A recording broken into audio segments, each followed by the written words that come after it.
ورحمۃ اللہ وبرکاتہ۔ بعد السلام حضرت، جیسا کہ ابھی سوال کیا گیا کہ جمعہ کے دن جو ہے دیہات کے اندر صرف جمعہ ہی پڑھا جائے یا ظہر بھی ضروری ہے، کئی لوگوں نے اس پر سوال کیا ہے، تو میں چاہتا ہوں تھوڑی سی روشنی اس پر بھی ڈال دیں تاکہ عوام تک بات پہنچ جائے، بڑی مہربانی ہوگی، نوازش ہوگی۔ وعلیکم السلام ورحمۃ اللہ تعالیٰ وبرکاتہ۔ آپ کا سوال ہے دیہات میں بعد جمعہ 4 رکعت سنت پڑھی جائے گی یا فرض؟ جی آپ کا سوال یہی ہے؟ جی سنیں، سوال بھی پورا سن لیں۔ جی بسم اللہ الرحمن الرحیم۔ السلام علیکم ورحمۃ اللہ تعالیٰ وبرکاتہ۔ وعلیکم السلام ورحمۃ اللہ سوال وبرکاتہ۔ یہ ہے کہ جہاں نماز جمعہ فرض ہے جی تو وہاں نماز جمعہ کے بعد 4 رکعت نماز فرض ظہر کی پڑھی جاتی ہے یا نہیں؟ یا سنت؟ اور جہاں جمعہ فرض نہیں جی وہاں 2 رکعت نماز جمعہ پڑھنے کے بعد 4 رکعت فرض ظہر کی جماعت کے ساتھ پڑھتے ہیں، جی تو اس پر حکم شرع کیا ہے؟ جی اور جمعہ کے دن خطبہ اولا پڑھنے کے بعد بیٹھتے ہیں تو اس وقت کیا پڑھا جاتا ہے؟ جی مفصل و مدلل جواب عنایت فرمائیں، مہربانی ہوگی، فقط و السلام۔ ماشاء اللہ۔ یہ سوال کیا گیا، سوال کیا ہے صدام حسین سدھارتھ نگر سے۔ ماشاء اللہ جی، صدام حسین نے سوال کیا ہے سدھارتھ نگر سے۔ جی اب جواب ملاحظہ فرمائیں۔ وعلیکم السلام ورحمۃ اللہ تعالی وبرکاتہ۔ الجواب بعون الملک الوہاب۔ اولاً یہ سمجھ لیں کہ کہیں بھی جمعہ اور ظہر ایک ساتھ فرض نہیں۔ جی جمعہ اور ظہر ایک ساتھ فرض نہیں۔ جی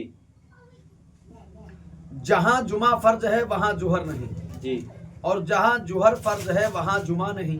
جی شہر میں چونکہ جمعہ فرض ہے جی اس لیے وہاں نماز جمعہ کے بعد 4 رکعت نماز سنت ادا کی جائے گی، ماشاء اللہ۔ فرض نہیں۔ جی 4 رکعت نماز سنت ادا کی جائے گی، فرض نہیں۔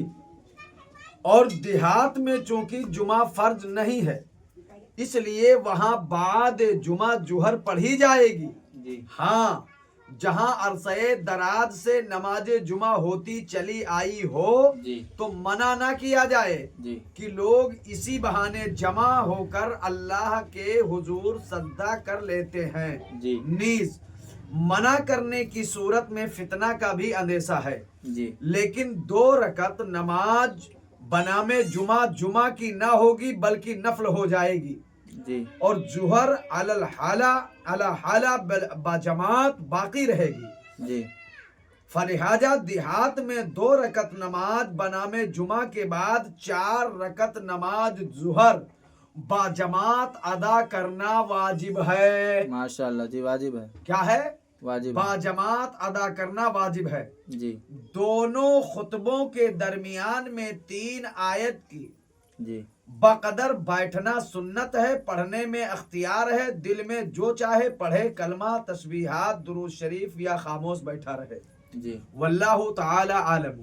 جی اما کتبہ فقیر، اب سنیں گے، یہ بھی حوالہ دے دوں جی کہ اس کو لکھا کس نے ہے۔ جی محمد ذیشان مصباحی افین ہو، جی محمدی لکھیم پور کھیری، جی محمدی لکھیم پور کھیری، خادم التدریس جامعۃ المدینہ جموں کشمیر، رابطہ نمبر 94 51 20 84 24، جی رابطہ نمبر 94 51 20 84 24۔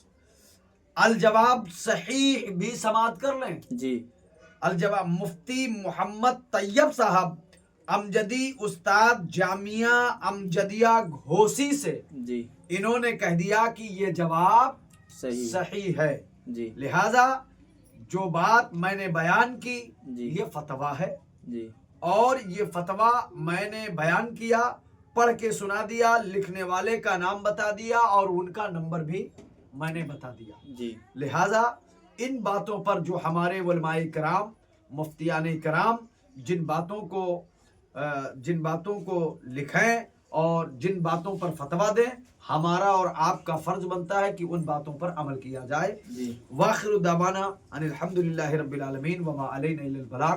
السلام علیکم ورحمۃ اللہ تعالی وبرکاتہ. وعلیکم السلام ورحمۃ اللہ وبرکاتہ. جزاکم اللہ خیر فی الدارین.